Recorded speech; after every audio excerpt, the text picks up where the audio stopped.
Welcome into the Local Angle. I'm Brian Barrett from Off the Pike, and now the trading deadline has come and gone in Major League Baseball. I will say this, the trading deadline in baseball is the best in sports. We had Justin Verlander and Max Scherzer traded. We don't get any of those moves in the NBA. Now, I get it, this year we got Kevin Durant, but ordinarily not a lot of movement at the trading deadline in the NBA, so I do love the trading deadline in Major League Baseball. Unfortunately, the Red Sox don't really do anything big. They pick up Luis Urias, basically taking a flyer on a guy that has been in AAA most of the season, middle infielder who hit 23 home runs a couple of years ago. That's fine, but really what the Red Sox are essentially telling us is their defense of not adding a starting pitcher is that their hope is Chris Sale is going to be a big-time contributor to this team. And in their defense, Sale's last 5 starts prior to the injury, 2.23 ERA. His strikeout rate was 28.5%, which was 14th among starters during that stretch. And the hard hit rate, which means balls off the bat 95 plus, was at 25.9%, which was second. So basically he's striking out a lot of guys and he's not giving up loud contact. So that's great, and maybe it works out. But we all know that Chris Sale, he's dealt with so many injuries. And if you look at the beginning of the season, Sale had 6 starts to begin the year, a 6.75 ERA. So it took him a lot of time to sort of find his momentum this year. And the Red Sox still did not address the rotation issues. When you look at this team, since June 30th, the bullpen has thrown the most innings in the sport, and on the season, the starters are 27th as it pertains to innings pitched. So clearly they didn't fix that issue. So Chris Sale, that's the hope. And the other thing that I would say is that they looked at it and they probably said, Chaim Bloom in his press conference after the deadline on Tuesday mentioned they didn't really want to go after a rental. If it made sense, sure, but they didn't feel like the price was right there. And they can look at Nick Pivetta and say, hey, Pivetta, since we moved him to the bullpen, now he's back in the rotation as he started that game on Monday night, and he was outstanding, had 10 strikeouts, he was tremendous. They're banking on Pivetta now would have been a better thing to add at the deadline than any of these sort of movable starters, if you will, where they look at Pivetta and say, you know what, he's throwing the ball really well. If you look at him since the 21st of May, and you look at some of the numbers, he has been downright outstanding. 2.23 ERA, which is really good compared to a 6.30 ERA prior to the 21st. And the big thing for Pivetta is the fastball has been really good. Since that date that I gave you, the 21st of May, opponents are hitting 0.86 against it compared to 2.93 prior to that. So their hope is that Nick Pivetta, and the velocity is up basically a mile per hour on that, Pivetta is better than any of these rental guys. So what Chaim Bloom said essentially was, ultimately, we didn't end up with a match on any of those pieces, referring to controllable guys, because the controllable pitchers, the Mitch Kellers and the Dylan Ceases of the world, those guys didn't get moved at the trading deadline. The only guy that did, that had sort of years left on his contract, was Aaron Savali, who went to the Rays, and he's arbitration eligible in 24 and 25. So basically, you rent him for 2.5 seasons, if you will, a little less than 2.5. It's not a rental. It's actually a guy, I said that wrong there, not really a rental. It's a guy that you bring in. The one issue there is he's had a lot of issues as it pertains to injuries, and I'm always wary of a team trading with the Rays because it was a 1-for-1 deal where they get Manzardo, who was one of the top prospects in the Rays organization, and I think to myself, is there something wrong with that guy if the Rays are trading him away? And I worry about this from a Red Sox perspective when it comes to Savali, is if he comes to this organization in Tampa, they get pitchers right. They did this with Jeffrey Springs, who we saw was really bad for the Red Sox, became a really effective pitcher when he went to Tampa Bay. So that scares me just slightly from a Red Sox perspective. The equivalent to this would have been like the number 5 prospect in the Red Sox organization, Nick York. I would have done it if I'm the Red Sox, but the thing is, they may just not be super high on what Savali brings to the table. He's not a big strikeout guy or anything along those lines. They just may believe that this isn't a guy they want for 2.5 years. Okay, the other thing is just getting back to the controllable guys that Chaim Bloom, and I do give Bloom credit for this. He told us prior to the trading deadline they were looking for controllable pitchers. 2 of those guys I mentioned, Keller and Dylan Cease, both 2 years after this. Cease is in his 27-year-old season. He was in the Cy Young conversation last year. The numbers aren't as great as they were last year, but if you look at it since the start of 2021, he's 11.4 wins above replacement. That's 7th among starters, right behind Garrett Cole. He's been that good. And his strikeout rate is 30.2%, which is the 7th best, right behind Corbin Burns, who won the Cy Young last season in the National League. Now, Cease is a guy that will give up some loud contact, but this is a guy that has proven in the past he can be an elite starter. The other guy is Mitch Keller that we mentioned, a 27-year-old as well. So and he's got 2 more years of club control as well. Has a really good fastball, and if you look at his hard hit rate, that's balls off the bat 95 plus that we're alluding to with Chris Sale. That is third among 74 pitchers this year that have thrown at least 100 innings. So he's a guy that provides a lot of soft contact. So the issue here is, the thing that you can defend the Red Sox on is you say, well, neither one of these guys got moved, right? Because there was a big asking price. But here's the question. Will these teams pivot? Because right now, if you look at the Red Sox organizationally, they still need pitching entering 2024. Because right now, the only guy that's a guarantee really is Bayo, who's been outstanding for this team. Brian Bayo, who's been outstanding for the team this year. And the other component to that is, you look at the rest of these guys. I like Cutter Crawford. I may like him more as a bullpen piece, though, in terms of a long guy that can give you 3 to 4 innings at a time, because as a starter, 4.72 ERA. He's been better lately, but is he really a number, or is he really a guy you want in the rotation? You look at the other guys, Garrett Whitlock and Tanner Houck, both making their way back from injury, and I'm not talking about for this year, I'm talking into the future. Whitlock, as a starter this year, a 5.23 ERA. He's an elite bullpen arm. He has not been a good starter, and he can't stay healthy as a starter. Tanner Houck, third time through the order has been a mess, and the second time through the order has been a mess for Tanner Houck as well. And he's really, if you look at it, second time through the order as a starter this year, 317, 360 on base percentage for the opponents, and an 812 OPS. So those numbers are really bad. And the issue is, you look at Paxton, he could be gone after the year. Sale is always going to be a guy that's dealing with some sort of injury. And the other component to all this is, I'll say, when you look at the starting pitching for the Red Sox, and then you look at those guys we mentioned, the Pirates may say, hey, we still have Mitch Keller for 2 more years. So they may start the season with Mitch Keller, and then if things go south, maybe he's available at the deadline. Same thing with the Chicago White Sox, and I'm sure Jason Goff can talk to you guys about this. They're a really poorly run organization.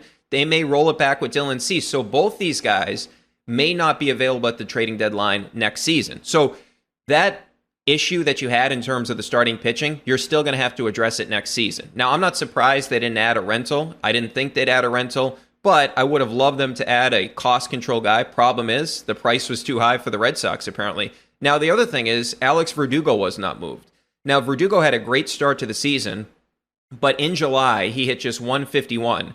That was 180th out of 180 qualified hitters. Dead last. Now, good thing is, he did have a better end to the month, but he was still last in batting average in the month of July. And one of the issues with Verdugo is he doesn't hit lefties. In terms of the numbers, 232 against lefties, which is 120th of 157 qualifiers, and his slugging percentage is 145th. So this is one of the real interesting dynamics for the Red Sox, is they have a really good outfielder against lefties in terms of Rob Refsnyder, who leads Major League Baseball as it pertains to on-base percentage against lefties. He's going to play. Yoshida's going to play. Duran's going to play. Duvall's going to play against a left-handed pitcher. So one of those guys, Yoshida, will probably DH. You're going to have to sit Alex Verdugo against left-handed pitching, which is the guy that came into the season as one of sort of the faces of the organization. That's going to be a difficult conversation to have. And you're not going to sign him long-term because he's not a self-starter. He's had issues with motivation. So now you go back to the offseason, maybe you can parlay Verdugo into one of these cost-controlled pitchers because he's not going to be around long-term. The other thing I'll say about the Red Sox and going forward with this team, Chaim Bloom has done an outstanding job improving the farm system. Fangraphs actually had them ranked 5th in Major League Baseball. And if you look at it, go back to 2016 when the Red Sox had a good farm system. And if you look at the guys ranked there, Yoan Moncada was number 1. He hasn't had an OPS north of 700 since 2021. Okay, so he didn't work out. He was in the sale trade. Rafael Devers, massive hit. Andrew Benintendi was a hit, but you didn't want to give him a big deal, of course, and the Red Sox have been proven right to move on from Benintendi. Number 4 was Anderson Espinosa. He's in AAA at 25. Michael Kopech was 5th at that time. He was in the sale trade, and in his 27-year-old season this year, he's a 4.49 ERA. Brian Johnson, AAA right now with the Angels. Number 7, Sam Travis, out of the league. Number 8, Luis Alexander Basabe, who was in the sale trade as well, never did anything. Devin Marrero, career 191 hitter, was 9th in the Red Sox organization. And number 10 at that point, in terms of the prospect rankings, was Michael Chavis, a career OPS of 688, and he strikes out nearly 32% of the time. Not a good hitter. So basically, one monster hit in Rafael Devers, and Andrew Benintendi worked out for sure. But if you look at it, Moncada and Kopech were the right guys to trade. Dave Dombrowski identified the right guys in the organization, the former Red Sox general manager, to move on from Moncada and Kopech to get Chris Sale. You would do that trade 10 out of 10 times. And remember, at the time, Dave Dombrowski said, you can't have Devers and you can't have Benintendi. And he basically called the White Sox bluff until they traded him Sale for what he was offering. So my point with all this is if you look at this Red Sox organization, they're going to have to move on from some of these prospects. And it's great that Chaim Bloom has built this thing up, right? But you think about the Nick Yorks of the world. Now, obviously, you're not giving up your number one prospect in Marcelo Meyer, but Marcelo Meyer is eventually going to be the shortstop. Trevor Story is signed long-term to be the second baseman. So where is Nick York playing long-term? And he right now is in the top 5 in your organization. He doesn't hit for power, good bat-to-ball guy, but you're going to have an elite defensive second baseman in Trevor Story that's under contract. So at some point, when we're thinking about these moves that the Red Sox are going to have to make, it's a guy like Nick York or Rafaela, who is currently ranked in the top 5 in the Red Sox organization as well. Those are the type of guys that you're going to have to think about if you're Chaim Bloom, that are in your top 10 where you say, hey, these guys may not be major league stars for us. And this is sort of a currency in Major League Baseball, and this is part of the job. Chaim Bloom's done a great job rebuilding this organization as it pertains to a surplus at certain positions in the farm system. But now he has to do the thing in the future. Next offseason will be the start of this situation because obviously he didn't do it at the trading deadline. He has got to find the guys in this Red Sox farm system where he can get back, in this case for the Red Sox, what they really desperately need is major league pitching. And we'll see if Chaim Bloom is able to do that because obviously a lot of these guys he's brought into the organization, will he be willing to move on from these guys? Because he's going to have to if he wants his team to be a contender in the near future. All right, a lot more coming up. You'll hear from my buddy John Jastremski from New York, New York, the guys from the Philly Special, and Jason Goff from the Full Go in Chicago. This episode is brought to you by Anytime Fitness. We may talk a whole lot about sports, but when it comes to keeping fit ourselves, there's definitely room for improvement. I hit this point early July. I was just like, I am not in good enough shape. I started trying to walk at least 15,000 steps a day or hiking or just anything to keep my legs moving. Now it's the end of 2023. I feel great. I had a physical 3 weeks ago and the guy was like, you're doing great. You're doing better than you were 3 years ago. I felt great. Whatever your goals are, progress is possible thanks to Anytime Fitness. Get a personalized plan and support from an expert coach anytime, anywhere. Visit anytimefitness.com to try Anytime Fitness for free. Start to train for your life. Terms, conditions, and restrictions apply. See website for details. This episode is brought to you by Atlassian. Atlassian software like Jira, Confluence, and Trello help power global collaboration for all teams so they can accomplish everything that's impossible alone. Because individually we're great, but together we're so much better. Learn how to unleash the potential of your team at Atlassian.com. Atlassian.com. Atlassian. Tap the banner or visit this episode's page to learn more.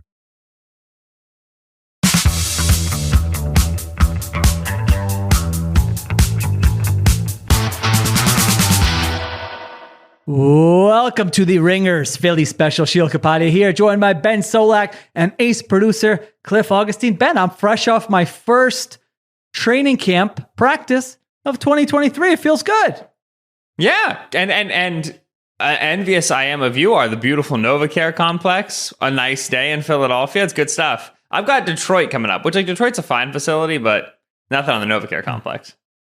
I've never been to the Lions facility. Yeah, I was down there. As people noted, I'm a real football guy because I didn't show up until the pads came on. You know, I'm not there for the 7-7 stuff. I'm there for the pads coming on. So I saw that practice. I'll share some of what I saw there. We've got questions in the mailbag here as well. Nothing too newsy. Everybody is, you know, if you want to knock on wood, everyone is relatively healthy. Hassan Reddick is still not practicing fully, but he was there in a limited capacity as well. If you're worried about kind of one sort of contract-ish type issue, I don't think anything's really going to happen there, but he was in the house. Brian Johnson spoke before practice. They were selling the Kelly Greens at the little, it looks kind of like a food, it looks kind of like a food truck. I know what they have at like the, you know what I'm talking about, right? Yeah. So they were, because I think otherwise, you guys might know better than me, but I've got a lot of complaints from friends about like the rollout process with the Kelly Greens, how they're like hard to get. They're not shipping until like September or something like that. So I know there are a lot of, at least I've heard anecdotally, some complaints about that. But I guess that's one way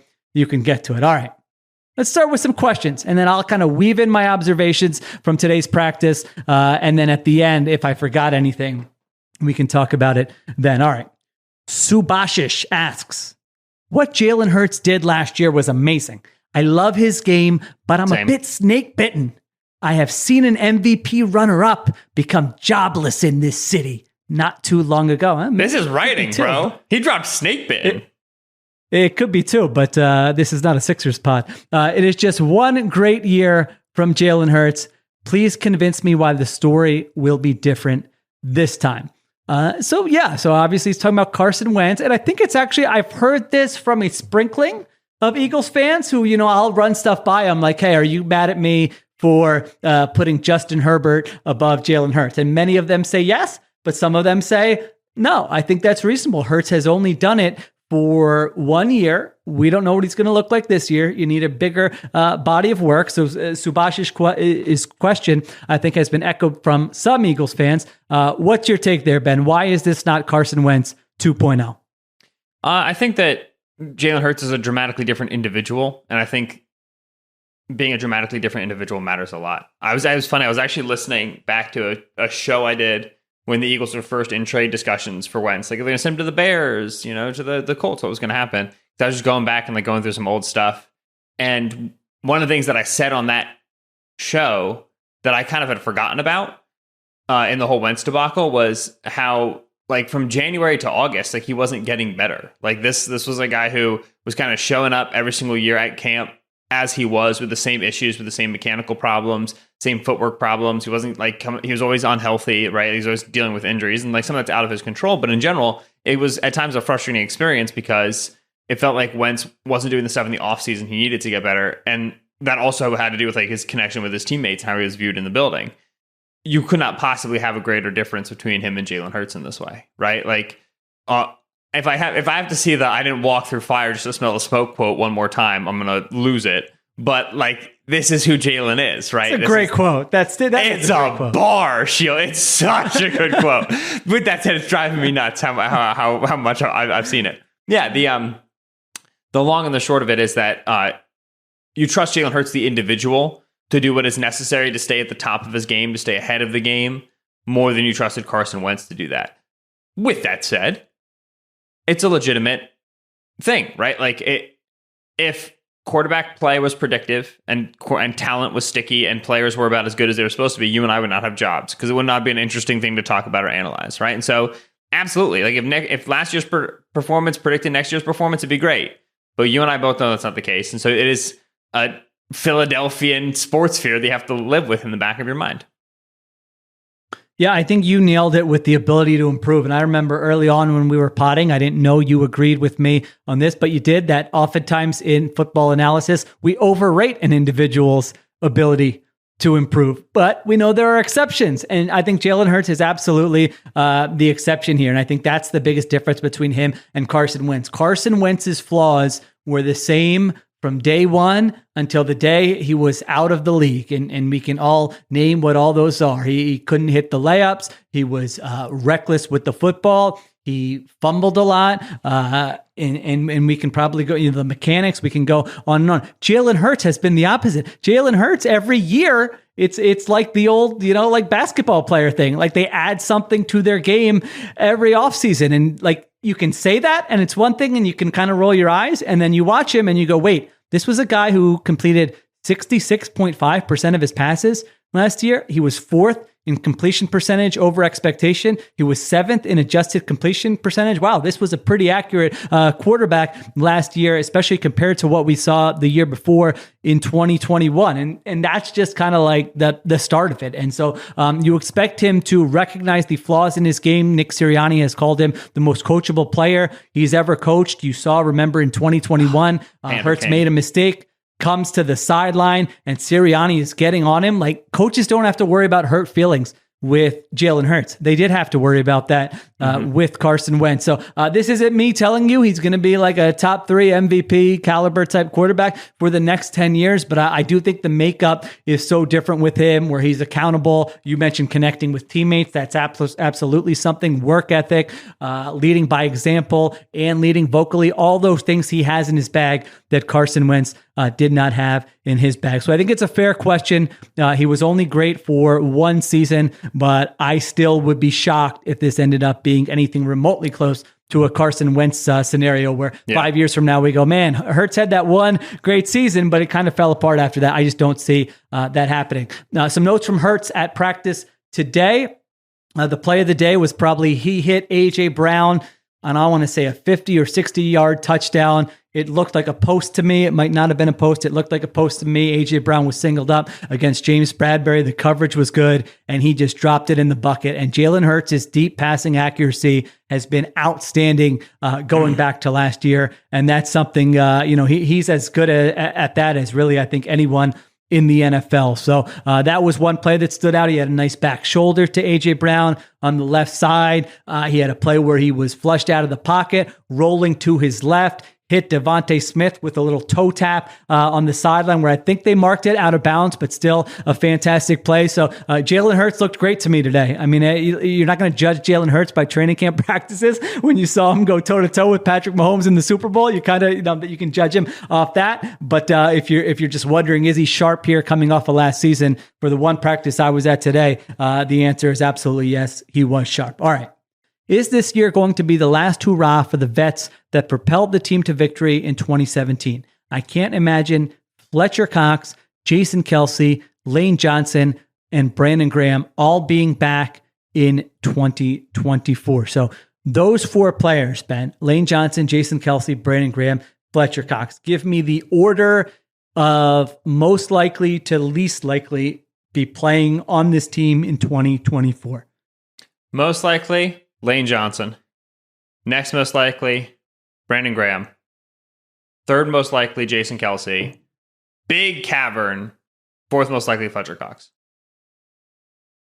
I had Kelce and Graham flip-flopped, but I don't feel that strongly about it. Otherwise, I agree with your order. I mean, I expect Lane Johnson to, unless he decides to retire, to still be the right tackle for this team in 2024. Jason Kelce, as we know, is year to year, and we'll see what he decides. He still was playing really well last year. Now he is increasingly, he obviously has the podcast, there is going to be a point where it's just all right, this was a good run, but he's not it's actually a smart move. You hear athletes retire and then they don't know what to do. He's actually got something that he's already doing right away. He's got a family. He's got young kids. He's involved in the community in Philadelphia. So I don't know that it will be the hardest transition for him, but he's an emotional guy. He's been playing for a long time, so I'm sure it won't be easy. Now that I think about it, you might be right with Graham over Kelce, because Graham is already in a backup rotational role. And those guys like the Calais Campbells, the Justin Houstons of those guys can play a long time. Melvin Ingram. I mean, those guys just kind of stay in the league. And Brandon he was Graham's really coming good last career year, man. He was great last year. Yeah, no doubt. He doesn't want to go anywhere else, right? It's not like you're oh no, now he's going to go leverage us into a deal. He just wants to play with the Eagles forever and vibe. I think Graham's going to stick around, whereas Kelce is clearly engaged with the idea of retiring for multiple seasons.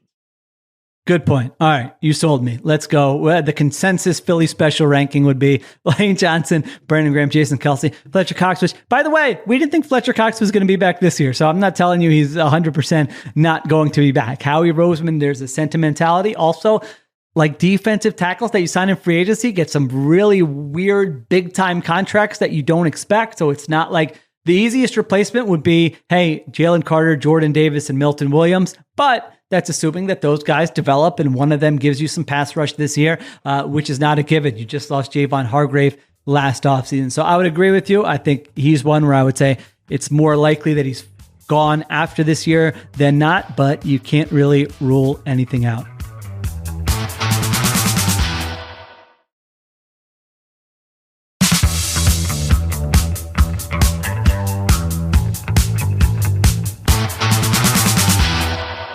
All right, welcome into episode 271 of the Full Go Podcast and also the local angle. Shout out to our FanDuel TV folks out there. You can catch us right here on the Full Go Sundays, Tuesdays, and Thursdays, unless I go on vacation and then leave y'all a message. By the way, no one's heeding the message of stop asking me if I'm a pod.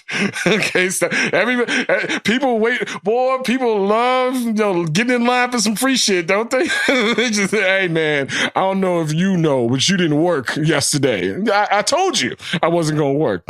I retweeted the last pod just so you knew that I wasn't going to be working. But I digress. Shout out to the local angle. This is very simple. Very simple.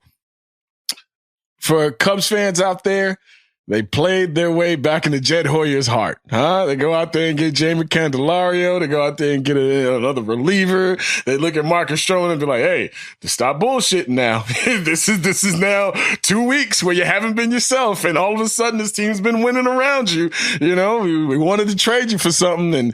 And all of a sudden Cody Bellinger and Marcus Stroman are on a team that's ready to make a playoff push, right? Jed Hoyer was sitting back on the controls like, I can't believe y'all. I cannot believe. You know what it is? Is promising something to the student in your life that you know ain't gonna get that grade. That's what it is. Like you're looking at the kid like, hey, you get straight A's, man. I get you this PS5. And you're like, man, he ain't got a chance in hell. I see his parents. I know ain't a tutor in his life. The boy, you barely can stay on task for 15 minutes. And then next thing you know, the last quarter of that school year, they go hard. I'm speaking of myself, by the way. They go hard, and next thing you know, you got to buy him whatever it is that you told him you would buy him.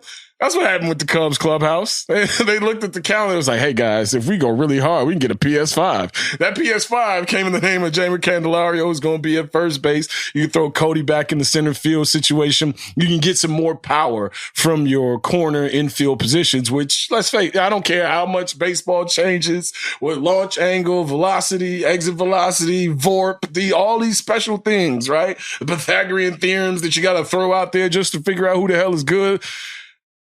All these things, you still got to slug the baseball.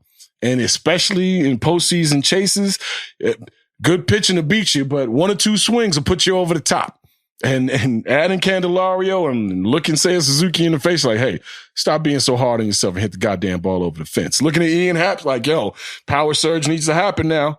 You know, Dansby Swanson, Christopher Morel, these boys have been carrying things. Right? Cody Bellinger has been Cody Bellinger of old. So now you add Candelario. Throw him at third if you want. Mostly throw him in at first. You got Trey Mancini, nice guy.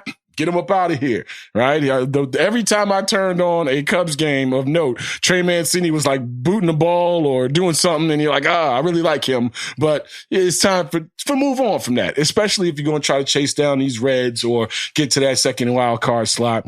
Cubs fans, be enthused, because what this has done to me has kicked this thing into another gear. It's kicked this thing into a gear where it's like, okay, they got to start spending. And the spending took place at the trade deadline. And while I was in Vegas walking around and, you know, vibing, I was thinking to myself, the whole Ohtani conversation that we've had on this podcast over and over and over again, especially over the last couple of months, because let's face it, the man is seemingly the best player in sports. Like nobody's doing what Shohei Ohtani's doing. The man is out here Babe Ruth in it, and people don't want to give him. I still don't think he's gotten his just due. But I was thinking about it. If you're the Cubs and you're adding people at this trade deadline, and say you go on to make some kind of miracle run where you make a little noise in the playoffs, right? You want to build that nest, that soft landing spot for a guy like Shohei Ohtani, who's looking at LA, right? All the LA teams, the Dodgers are out there, of course. The Dodgers are going to be able to spend whatever the hell they want. And seemingly the Mets was like, hey, let's get rid of these two pitchers and try to figure out if we can throw that money at him. And also, of course, the Yankees, they're going to be in contention. But I was thinking about like, man, you know, some of the things that Chicago has to go through that other cities don't have to go through, especially when it comes to a sport like baseball. If I'm Shohei Ohtani, and I got $500 million on the line, mind you, there will be no honeymoon period, right? The moment you sign that contract, you better be Babe Ruth for all 7, 8, 9 years of it. And what don't I have to sacrifice, especially early on in that first date face that you have to be, you know, that representative that you have to be when you sign? What don't you want early on? Cold weather.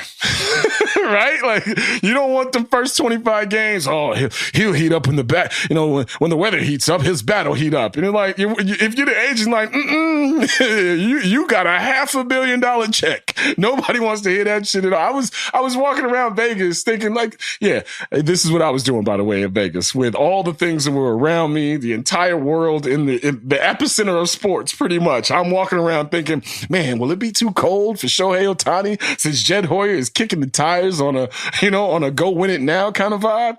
That's what I was thinking. Like I told you, I was vibing. So that's the fun part. Now we can talk about the White Sox. December 6th, 2016, ladies and gentlemen, is when all of this changed. December 6th, 2016 is when Chris Sale was traded from the White Sox to the Red Sox and the rebuild was underway. December 6th, 2016 is the day I called my man Jim Murray in Boston, was like, yo, give me the lowdown on these prospects, all right? Moncada, Benintendi, all right? Hey, you can laugh. Go ahead and laugh. Moncada, Benintendi, like, who are they willing to give up? What's going to happen here? Chris Sale is a top shelf pitcher. That's when it started. And from that point on, all we've done as White Sox fans is hope and talk crazy. Because I know that's all I've done. Saw the rebuild that happened on the north side. You said, oh, what? They going out and getting this, Latin Bo Jackson and Luis Robert, man, walking around the entire country with his shirt off and gold chain swinging. We saw that for a year and a half before he got over here, right? Eloy Jimenez, the Jose Quintana trade. Oh, little Poppy. This dude's going to be able to hit you 40 bombs a year. Tim Anderson. Kidding me? Tim Anderson, the next face of baseball, and especially, I don't want to say blackface, but the next blackface of baseball, like everything, it was coming to a swell of passion and execution and all the things that meet for the perfect formula of sustainable success in baseball. Right? Then you go through 2017. Then you go through 2018 where you win 62 games.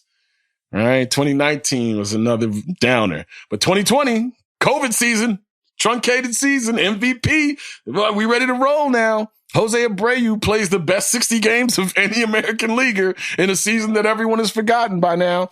And then you go on and get your ass beat up by the Houston Astros in back-to-back ALDSs. You get spanked by Dusty Baker and the eventual World Series winning Houston Astros. And throughout that time, all we've heard as Sox fans, kind of pandering, kind of condescending at times, but a constant message from Rick Hahn over and over again. He actually told Sox fans that I know y'all out here rooting against the rebuild just so y'all could be right. And if you think I'm lying, go look up the quote because it's actually stated. Right? These are all the things that were told to White Sox fans along the way. And we were sitting there like, ooh, they talking cash shit. This must be getting ready to get good, right? Like, I'm looking at it like, don't nobody talk crazy like that unless they know they got, 9 and a possible. You feel me? Got the big joker, lick the back of it, put it on his forehead, and it was like, who gonna play what? That's what Rick Hahn was talking like. And then Ricky Renteria had to go because he was the excuse. And then Tony La Russa was brought in. And that's where we all sat back and go, oh, shit, this ain't going the way that we think it should go. Throw in there the decline of Tim Anderson, the oft-injured Eloy Jimenez, a fantastic season by Dylan Cease, Lucas Giolito, the ups and downs of his last 4 or 5 years, throw the new no-hitter in Pittsburgh, and for the last 7 years, I've kind of been told as a Sox fan, hey, get your mouth shut. We got this. And at certain points, I got my mouth shut because I figured they got it. And in the year that Luis Robert finally blooms, in a year that Tim Anderson hits his first home run 80 some odd games into the season, in a year where Andrew Vaughn was thought to be the clear-cut replacement for what has been first base success over the last, decade and a half with Jose Abreu, Paul Konerko, and Frank Thomas, the likes. In that year, White Sox fans have become more apathetic, and rightfully so, than I've ever imagined, coming off of what was the most disappointing season in our lifetimes. In 2021, I'm sorry, in 2022. And now in this year, in 2023, we're still sitting here with a whole bunch of nothing in our hands. Yeah, you got a whole bunch of prospects, but why should I trust the person who was allowed to evaluate the last batch of prospects to evaluate this batch of prospects? This has been a failure, top to bottom. It's not just with the players. You can't just put it on Ricky Renteria or Tony La Russa or my man PDG now. You can't just put it on them. You put this on Rick Hahn. You can put this on Kenny Williams. You can put this on anybody. And I like a lot of people over there at the Chicago White Sox organization. But this is big boy business. And they've been talking like big boys and girls for the last half a decade. And on August 1st, 2023, this thing was deemed a failure. They may not put that name on it. Sox fans have, can, and should. This is a failure. This last 7 years of rebuilding and going out to watch bad baseball and supporting your team and watching minor league teams and minor league players and minor league games in place of, just so you can have some kind of hope, because watching 162 games of rebuilding is treacherous at times on the psyche. Well, guess what, Sox fans? You got another couple of years to do that. So while things seem swimmingly, on the north side, things seem like they're headed in the right direction. That team has forced their organization to be aggressive and be buyers. On the south side, we can cap off now the last 6 or 7 years with a big fat F right on the term paper that is the Chicago White Sox rebuild. You can catch us on Sunday. You can catch us on Tuesday. You can catch us on Thursday. This is the Full Go Podcast. We're going to continue to talk about all these things. I'm going to have some more fun talking about my Vegas weekend than I did about the White Sox. We appreciate y'all for hanging out with us here on FanDuel TV. This has been The Local Angle.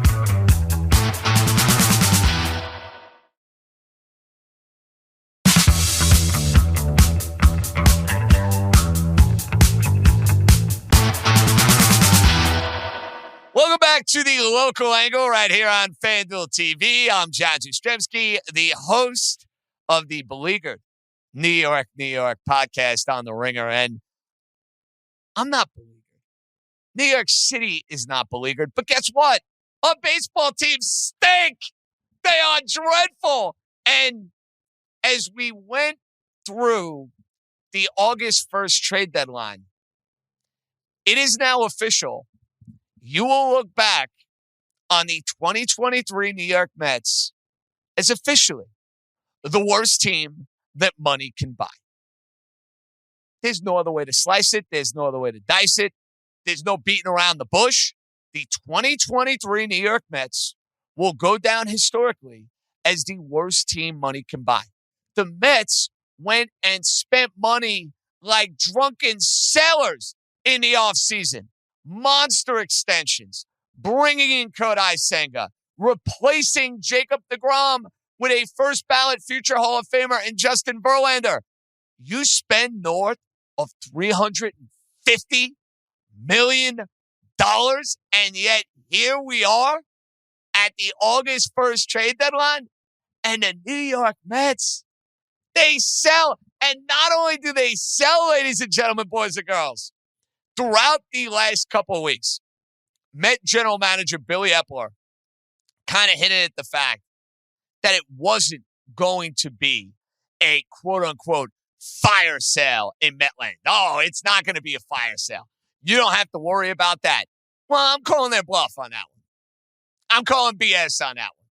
Because when you go and trade not only David Robertson, not only Mark Canha, not only Tommy Pham and Dominic Leone, but you go and trade the two future Hall of Famers in your rotation in both Max Scherzer and Justin Verlander, respectively, to the Texas Rangers, and Verlander going back to the Houston Astros. Oh, no.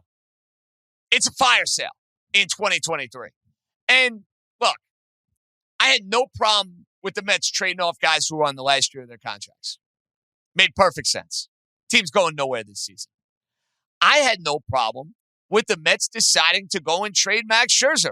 Max Scherzer, who will be forever remembered like Tom Glavine for coming up small in the biggest of spots in a New York Met uniform, whether it was Atlanta last year, end of the regular season, whether it was against the San Diego Padres in the best of three wild card where he got booed off the mound at Citi Field on like any other Met pitcher has been booed off the mound before. And then throughout the course of this year, in big games against the Braves and the Yankees and the Phillies, Scherzer didn't get it done. So the fact that they have the financial muscle to say, hey, we're going to eat a crazy amount of the contract so we go and get a top 100 prospect in return, I love the Mets doing that. That makes perfect sense. Where I differed with the Mets in their approach is I would have kept Justin Verlander for 2024. But in signaling that Justin Verlander is not going to be a part of your team and he's going to be back in Houston where he won a couple of World Series championships, it begs the question, what is the direction and what is the focus of Steve Cohen and the Met Brain Trust as far as how they're trying to build a baseball team? Well, if you read between the lines, and Steve Cohen, who's got $1 gazillion, who's the richest owner in Major League Baseball, who's the richest owner in sports as far as I'm concerned, he hinted that we got to build up our farm system. And if the product on the field is not up to my standard, then we'll be willing to reassess a whole lot of stuff. And if that means selling at the trade deadline, if that means even looking at 2024 as a retooling type of year, well, then so be it. That's kind of what Max Scherzer hinted at in his little one-on-one sit-down that he gave Ken Rosenthal and then the comments he made right after he joined the Texas Rangers. It's this idea and this narrative that come 2024, the Mets are not necessarily going to be all in when it comes to building a World Series team. And I think most Met fans with sense and logic and understanding, I think they can get behind that if the plan in place makes sense. And this is where I'll applaud the Mets. Yeah, I would have kept Verlander. Yeah, I would have had more of a modest approach to the fire sale at the trade deadline. But I applaud the Mets from the standpoint of there aren't half measures going on here. They're fully committed to saying, hey, guess what? Look at the teams that are winning right now in the sport. They're young. They're dynamic. They're athletic. They're bringing up guys through their minor league system. We are not doing that at a good enough level. We do not have the organizational depth, and we need to figure that out. Even with Lindor under contract for big money, even with Brandon Nimmo signing a $160 million contract, even with Edwin Diaz coming back next year, the Mets are emphasizing youth, farm system, and I don't think we'll see a Met offseason in which they're the big drunken sellers that they've been each of the last 2 years. I think it'll be a far more modest approach to free agency. And in order for this franchise to get to where they need to be, they better hope some of these prospects that they got from the Rangers and the Astros, respectively, are going to help them do that. So it was a pretty crystal clear message from Steve Cohen, Billy Epler, about what the direction and what the future of the New York Mets is going to look like. You got the polar opposite of that from Brian Cashman and the New York Yankees as far as their trade deadline. And I know many people out there are probably wondering, JJ, you're not up in arms that the Yankees didn't go and buy at this year's trade deadline? No, I'm not up in arms about that. What am I up in arms about? The fact that the Yankees didn't sell. They stink. Have you watched the Yankees throughout the month of July? Have you watched the Yankees get thoroughly outclassed in the 2 series they've played here against the Baltimore Orioles and the Tampa Bay Rays, who are vastly superior teams to them in the American League East? The Yankees couldn't go and get Shohei Ohtani. They couldn't go and get Juan Soto. They couldn't even get Cody Bellinger because the Chicago Cubs pulled him off the market. Forget about all that. With the way Giancarlo Stanton, with the way Anthony Rizzo, with the way DJ LeMahieu look at the plate, what leads you to believe that getting anyone on this Yankee team is going to all of a sudden jumpstart them and get them in the playoffs where they actually could go and be a threat and be dangerous and, dare I say, have a chance to go and represent the American League in the World Series? They've shown none of that. But what the Yankees decided to do is we're not going to buy. We're going to add one middle reliever from the Chicago White Sox, and that's going to be our idea of a trade deadline. And then what insults my intelligence, and the Yankees do this far too often, whether it's Aaron Boone lecturing members of the media about the competitive nature of their at-bats when they strike out 18 times. I guess he thinks that the Yankee fan base and people that cover the team and people that do podcasts like me are a bunch of morons. I guess that's what the Yankee manager thinks, because that was a tough comment to hear. And then I got to hear the Yankee general manager tell all the media members on Tuesday, we're in it to win it. Excuse me? What? We're in it to win it? You didn't add anything. Your team has underperformed all year. If you were in it to win it, you would have gone and gotten a left fielder in the offseason. So that way, maybe you would have had somebody in left field that could have given you something from game one on. They did not do that. And this is painful for me because mathematically speaking, the Yankees are alive for that third wild card in the American League. They are. But optic-wise, they're a team that has shown no reason to believe that it's going to be any different, even if they were lucky enough to find their way into October. And right now, Fangraphs is not a believer. Their playoff chances are less than 20%. The big bad New York Yankees have playoff chances that are less than 20%. Part of me wants the bottom to fall out because the organization, if you're not in New York, maybe you don't feel it, maybe you don't sense it, but I'll tell you point blank, they're stale. The Yankees have a stale feel to them. That's why if you look at the FanDuel odds right now, they're plus money. They're actually good odds. They're juicy odds to go and make the playoffs. When do you, in early August, have the New York Yankees to make the postseason at plus 180, 200 odds? The Yankees. That never happens. And it just goes to show you that the odds makers are aligned with the fact that 2023 is not their year. And if you want that sort of wholesale change within the organization, does this bad boy have to bottom out in August and in September to get that result you crave? It probably won't happen because the Yankees continue to kind of just repeat themselves off season after off season after off season and think that the result is going to change. So shame on them for that. But it's dark times in the New York baseball landscape. And it is a far cry and it is drastically different than what we had a year ago when you had the Mets winning 100 games. We had the Yankees wire to wire win the American League East. And Aaron Judge is chasing down Roger Maris's home run record in the American League. And it was a feel-good summer of baseball. Now, most New Yorkers that I run into on the streets in Brooklyn, in the Bronx, in Queens, in Manhattan, Staten Island, even in Jersey and Connecticut, they want to be a part of the party. It's that countdown to football season. I have 2 countdowns on my desk at the moment. One for my wedding, which is coming up at the end of the month. The other, it is a countdown for that first Sunday of NFL action, really the second Sunday of the month of September. It cannot get here soon enough.